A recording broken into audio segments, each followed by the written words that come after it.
our topic for today is all about contracts. Let's first define contract. So a contract is a meeting of minds between two persons whereby one binds himself with respect to the other to give something or to render some service. So according to the definition, it's a meeting of minds. Therefore, contract is composed of two persons. So no one can go or make a contract without a partner. Okay? So the essential elements of a contract is consent, object, and cause of the obligation. Okay? So aside from essential contracts, we have natural elements. When we say natural elements, these are found in the certain contracts unless set aside or suppressed by the parties. So even though they are not stated in the contract, they presume to exist. Example, yung mga warranties against eviction at saka warranties against hidden defects pagdating naman sa contract of sale. And the last element is accidental elements. When we say accidental elements, those that refer to a particular stipulation of the parties such as terms of payment, interest rate, place of payment. So those are accidental elements. Among the three types of elements of contract, the essential elements are very important. So without the essential elements, there can no contract perfected kasi importante po yung consent, object, and cause of the obligation. Okay? So, yung natural elements, kahit hindi natin isasama sa contract or sa state, they are presumed to exist. Pero itong accidental element, kapag hindi natin ito nilagay sa contract, it will no longer took effect. So, kailangan for these accidental elements to be exercised, they need to be stated in the contract. So, we have different classifications of contract, but let's first discuss the stages of the contract. So, paano ba na-form or nabubuo yung contract? So, we have different stages. We have preparation or conception. So, this involves preliminary negotiations or in bargaining discussion, the terms and conditions of the contract. So, this is a stage where negotiations are still in process. They are still brainstorming, coming up, meeting of minds until they will provide, they can reach their consensus. Next one is perfection of birth. So in this point, okay, when there is a meeting of minds between the parties and a definite subject of subject matter and valid cause. So ayan. So after that, na perfect na yung contract. Ayan. So we have to consume or follow what those are stated, what are stated in the contract. Okay? So that stage is called consummation and or death or termination.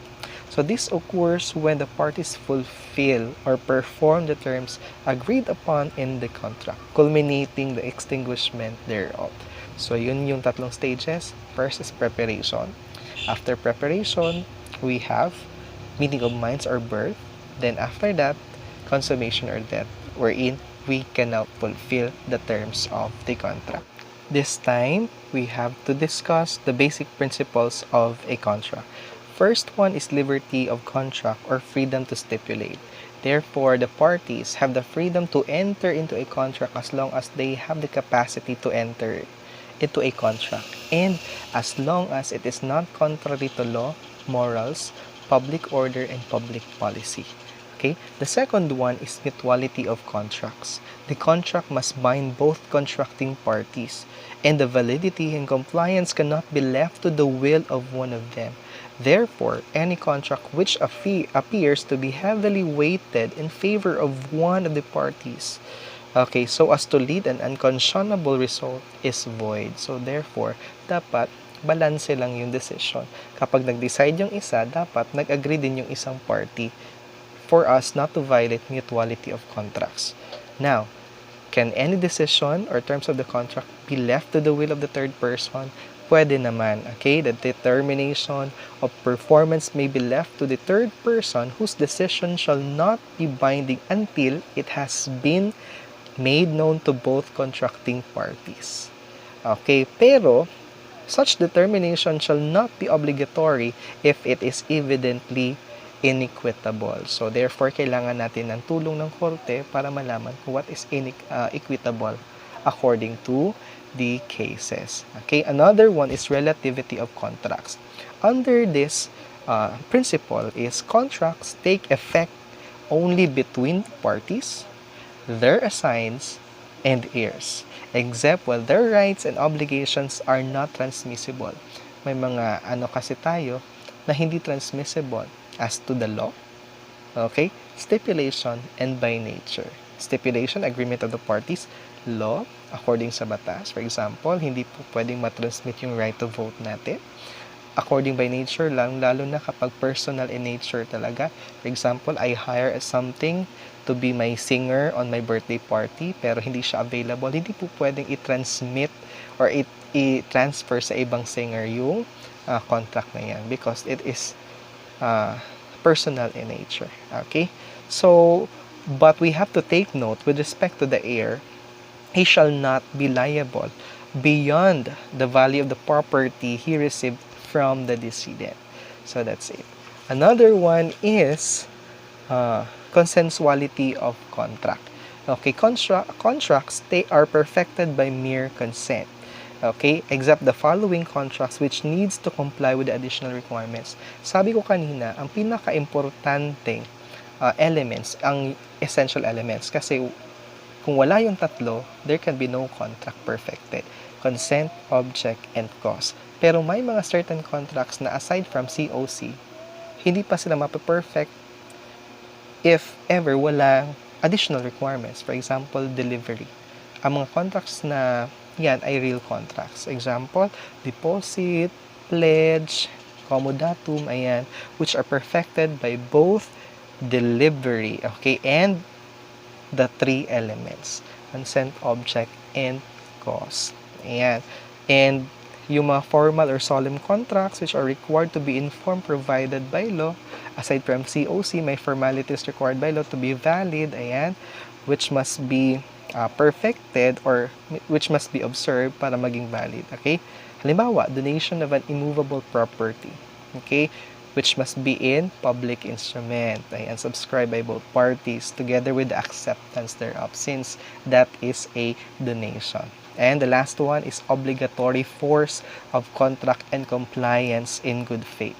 Therefore, kapag ang obligations arising from contracts, they shall have the force of law between the contracting parties and should have complied it in good faith. Ayan. So, upon the perfection of the contract, the parties are bound to the following. First, the fulfillment of the contract. Kung ano yung expressly stated doon sa contract. And you are bound by the consequences. Okay? By nature, keeping in good faith, tsaka usage and law. Okay. So, those are the 5 principles of the contract. Liberty, mutuality, relativity, consensuality, and obligatory force. Pero, babalik tayo doon sa relativity. Sabi kasi ng relativity, the contracts take effect between parties, those assigns and heirs. Pero meron siyang exceptions wherein the third parties, wherein the contract can be enforced by third persons. Example niyan is stipulation per atruwi. What is the stipulation per atruwi? Okay, when there is a stipulation in the contract that clearly and deliberately confers a favor upon a third person, or stipulation per atruwi, such third person may demand its fulfillment. He has communicated his acceptance to the obligor before its revocation. Okay, may example tayo to make it clear. D obtained a loan from C amounting to 100,000.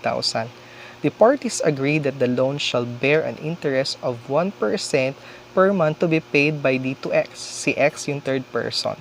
Siya yung magre-receive ng interest until the principal is paid in full. The stipulation of the payment of interest to X, who is not a party to the contract, is a stipulation per atruwi. X can sue on the contract although he is not a party if he does not receive the interest.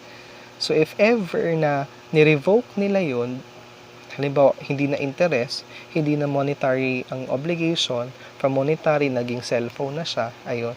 So dapat para maprotektahan yung rights ng third person, dapat inaccept na yung agreement doon na marireceive niya yung interest before the revocation of the contract. So that's stipulation for a truly. Next is when a third person induces another to violate his contract, in which case such third person may be held liable for damages or other contracting party. Example, D has a contract for 5 years with XYZ Broadcasting Company. During the second year of the contract, so 5 years, second year pa lang siya, ayon, R is the radio company with knowledge of the existing contract between D and the broadcasting company he is currently employed to induce D to sign a contract as a radio talent of RST. So, in-induce nila. Although alam ng company na yun na may kontrata pa siya sa current employer niya. Okay, XYZ may sue the other company na in-induce si D para mag-employ sa kanila. Okay, for damages under the contract between D and XYZ, although RST is not a party thereto. Okay, next one is in contracts creating real rights. So, third person who come into possession of the object of the contract are bound thereby subject to the provisions of the mortgage law and land registration laws. Example, to make it clear. D obtained a loan of 200,000 from C. The loan is secured by mortgage of D's lot, in which si C nanigurado, niregister niya sa Registry of Deeds. Later, D sold the lot to X, who was not aware of the mortgage. Now, titingnan natin dito. D is a buyer in good faith. Hindi niya alam na naka-register pala yun sa Registry of Deeds at saka naka-secure pala yun para sa loan. Okay, when D could not pay the loan, so si C, ang gagawin niya, i-foreclose yung mortgage on the lot. But here, X would be bound by the mortgage packet kahit na in good faith siya because naka-register kasi yung mortgage na yun sa Registry of Deeds. Therefore, even though he is not aware, in good faith pa siya, he will be bound by the mortgage because that is an evidence against the whole world or defense against the whole world. So, X, though in good faith, will be bound by the mortgage. So, that's it. And another, in contracts intended to defraud creditors, the law gives them protection. Example, D owed C 100,000. To defraud C, so para defraud niya yung creditor niya, si D, binenta niya lahat ng property niya to X who knew at alam ng bumili na meron siyang gagawin or mayroon siyang intention na to deviate from the fulfillment of the contract between kay C or kay creditor. So here, C may sue for the rescission of sale between D and X although he was not a party to it. So that's it.